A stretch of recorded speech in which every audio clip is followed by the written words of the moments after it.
Ketika awal saya masuk ke dunia fitness, saya sedikit bingung ya bagaimana caranya bisa untuk squat dengan optimal.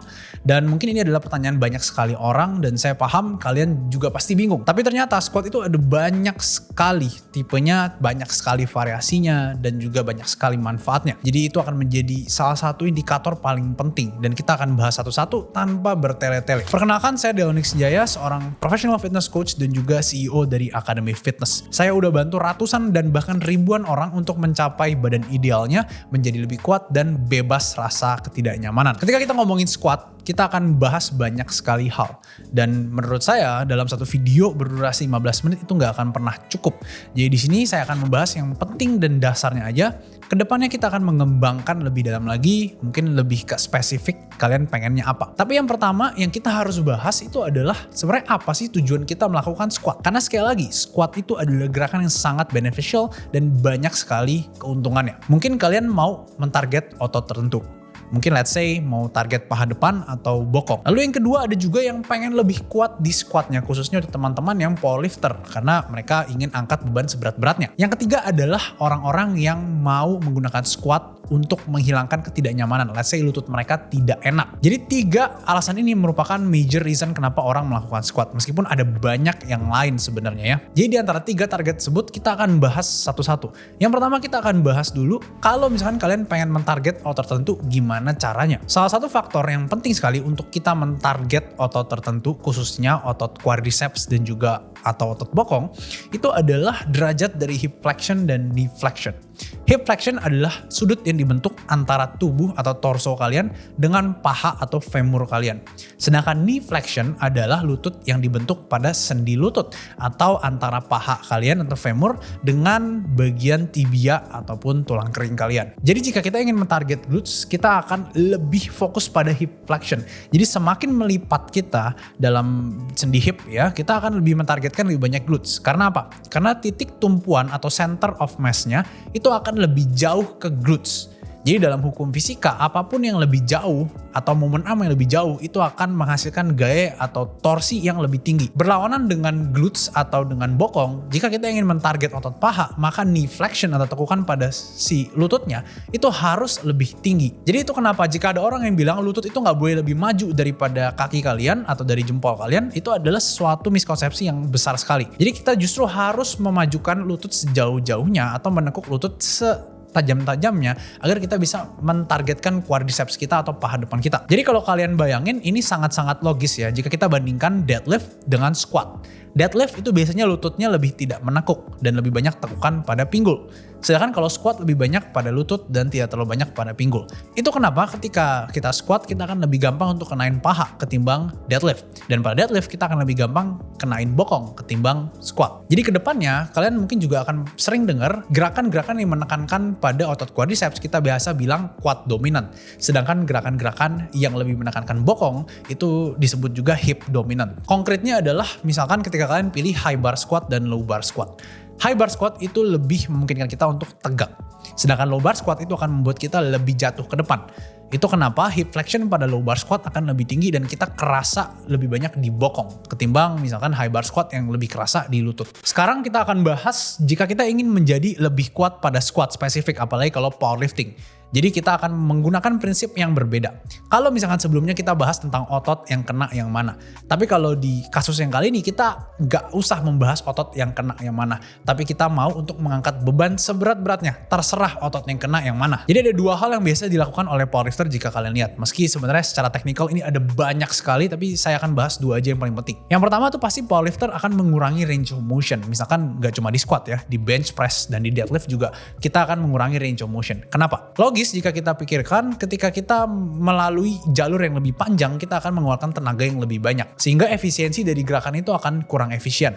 Meskipun dari sisi pandang otot tersebut terlatih dengan sangat baik ya. Tapi dalam kasus powerlifting kita ingin meminimalkan effort atau tenaga yang keluar. Jadi kita lebih efisien dalam mengangkat beban tersebut. Jadi itu kenapa banyak powerlifter yang menggunakan low bar squat. Karena jarak tempuhnya akan lebih pendek. Kita nggak akan bisa terlalu turun ke bawah dengan posisi low bar squat. Biasanya juga kalian perhatiin deh. Banyak sekali powerlifter yang stance-nya itu lebih lebar. Tujuannya apa? Tujuannya adalah untuk mengurangi range of motion itu. Karena stance yang lebih lebar sebenarnya mirip dengan low bar squat. Itu mengurangi range of motion dan kalian nggak harus turun sampai bawah. sampai cukup aja untuk kalian melewati garis legalnya. Karena ingat ya, di powerlifting juga ada yang namanya garis depth-nya. Kalian harus menurunkan hip crease atau lekukan pada hip kalian di pinggul kalian lebih di bawah dari lutut, ataupun tergantung federasi yang kalian lagi ikutin. Jadi yang pertama tadi adalah mengurangi range of motion. Kalau yang kedua langkahnya adalah menyesuaikan dengan struktur tubuh. Ada orang yang mempunyai badan lebih panjang atau torsonya lebih panjang. Ada orang yang mempunyai limb atau kaki yang lebih panjang. Jadi perbedaan ini juga bisa menentukan apakah kalian lebih nyaman di high bar squat atau di low bar squat. Tapi meski kita tarik data keseluruhan, low bar squat itu pasti lebih banyak dipakai karena orang akan lebih kuat pada posisi low bar squat ya. Tapi untuk beberapa orang dengan paha yang lebih panjang, mereka akan susah untuk high bar squat. Kenapa? Karena mereka akan lebih ngelipet ke depan. Karena mereka taruhnya di atas, akhirnya pinggang mereka akan capek. Jadi itu kenapa high bar squat itu jarang dipakai juga oleh orang-orang yang kakinya lebih panjang. Selanjutnya adalah hip structural constraint. Jadi ketika kita melakukan squat, kita harus melalui range of motion tertentu, yaitu external dan juga internal rotasi. Jika kalian mempunyai bias pada salah satu rotasi, mungkin lebih external rotated atau lebih internal rotated, itu kita bisa akalin dari posisi stance kakinya. Kenapa kok harus diakali? Kalau misalkan kita nggak akali, maka kita mungkin aja run into some problems. Contohnya apa? Misalkan kalian pernah ngerasa bagian hip atau pinggul kalian itu kayak ada sensasi kejepit. Itu menunjukkan bahwa range of motion kalian sudah habis. Jadi kalau misalkan kalian tidak punya range of motion lagi, kemungkinan ya kalian nggak bisa turun lagi atau harus ada bagian lain yang mengkompensasi. Jadi nggak jarang orang punya lower back atau lumbar yang menekuk ketika squat, apalagi udah sampai bawah. Jadi dengan dua cara tersebut, seorang powerlifter itu bisa untuk menaikkan squatnya secara teknikal. Ini akan berbeda dengan poin yang ketiga kita akan bahas, yaitu adalah gimana biar kita fungsional dan lututnya atau pinggulnya itu jadi lebih enak. Jika kalian pengen lebih fungsional dan lutut kalian gak sakit, hip kalian gak sakit, sebaiknya squat itu disesuaikan lebih ke struktur kalian.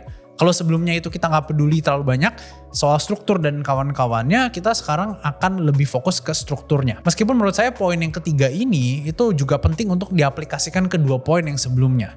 Tapi untuk teman-teman yang mungkin udah ngerasain sakit, ini akan menjadi sangat penting sekali. Jadi yang pertama, sesuai dengan poin yang sebelumnya, itu kita menyesuaikan struktur tubuh dari torso limb ratio-nya dan juga dari hip structural constraint-nya. Kalian punya ruang yang mana. Yang selanjutnya, poin yang kedua yang penting, itu adalah variabilitas gerakan. Jika goals kalian adalah untuk fungsional dan juga kesehatan muskuloskeletal, maka saya lebih menyarankan kalian untuk melakukan full range of motion pada squat. Ini membiasakan sendi kalian ada pada rentang gerak yang mungkin kalian nggak pernah explore. Kita udah banyak banget lihat studi, jika ROM kita terbatas, maka kita akan lebih mudah untuk terkena compensation injury. Jadi itu kenapa melatih full range of motion menjadi lebih penting di sini. Yang selanjutnya itu adalah merotasi gerakan squatnya. Jadi misalkan kalian punya banyak sekali gerakan squat ya, ada leg press juga masuk squat, ada hack squat, ada front squat, ada barbell back squat, ada trap bar deadlift itu mirip kayak squat. Nah ini semua bisa kalian pakai, kalian rotasi. Tujuannya apa? Biar kalian itu memberikan variabilitas gerak pada tubuh kalian. Sekali lagi berhubungan dengan range of motion tadi. Kalau misalkan kalian nggak pernah explore range of motion tertentu, kemungkinan jika kalian ditaruh di range of motion tersebut, maka badan kalian nggak akan biasa. Dan nggak jarang kalian akan lebih mengkompensasi gerakannya menggunakan let's say pinggang kalian. Jadi itu 3 goals utama yang kalian bisa untuk tentukan ya. Kalian lebih prefer yang mana dan kalian ikutin aja guides yang udah saya kasih. Masih sekali lagi saya harus tekankan, semua form squat itu tidak sama satu dengan yang lainnya. Mungkin teman saya bisa squat sampai bawah, mungkin saya nggak bisa, dan itu adalah hal yang sangat wajar karena kita punya varians dalam struktural tubuh kalian. Kalau kalian ada pertanyaan bisa langsung komen di bawah. Mungkin kalian ada pengalaman squat kurang enak ataupun kalian masih gagal dalam menemukan squat kalian. Siapa tahu kita bisa untuk bantu menyelesaikan masalah tersebut. Akhir kata saya Doni Sinjaya, sampai berjumpa di video yang berikutnya.